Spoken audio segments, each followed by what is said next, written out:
నీ జుట్టు లెక్కేలేదు, రోజు దువ్వుకున్న నీ తలని నువ్వు లెక్కేలేదు. కానీ దేవుని వాక్యం చెప్తుంది, భయపడకుడి, నీ తల వెంట్రుకలన్నీ లెక్కింపబడి ఉన్నవి అన్నాడు.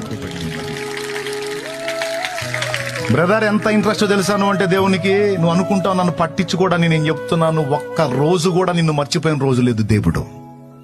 ఒక్క రోజు కూడా నిన్ను మర్చిపోయిన రోజు లేదు. నిన్ను ఇంత ప్రేమగా నిర్మించిన వాడు, నీ జుట్టంతా లెక్కేసి కూర్చున్నవాడు, నీకింత ఆహార్యాన్ని ఇచ్చిన వాడు, దేహాన్ని ఇచ్చిన వాడు, నీ లైఫ్ ను డిజైన్ చేయకుండా ఉంటాడా?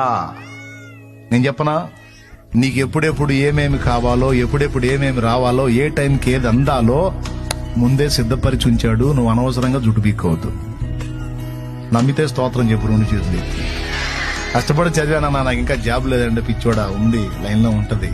కొద్దిగా ఆయన నిర్ణయించిన నిర్ణయకాలం వచ్చినప్పుడు నీ తలుపు తట్టిద్ది, అదే అంతే. నా చెల్లి, నిజంరా ఇది, నువ్వు చూస్తావు, నీ లైఫ్ లో అనుభవిస్తావు. ఎందుకంటే నీ తల్లిదండ్రే, అల్పకాలం ఉండే తల్లిదండ్రే నీ లైఫ్ అంతా డిజైన్ చేస్తే, నిన్ను సృష్టించినటువంటి సృష్టికర్త మరి తీవ్రంగా నీ విషయంలో ముందే సిద్ధపరిచి ఉంచుతాడు. సమస్య వచ్చినప్పుడు సమాధానాలు వెతుక్కోవటం దేవుని పని కాదు. సమస్యలు రాకముందే సమాధానాలు సిద్ధపరిచి ఉంచుతాడు. స్తోత్రం. ఇస్సాకును బలి చేయడానికి మొరియా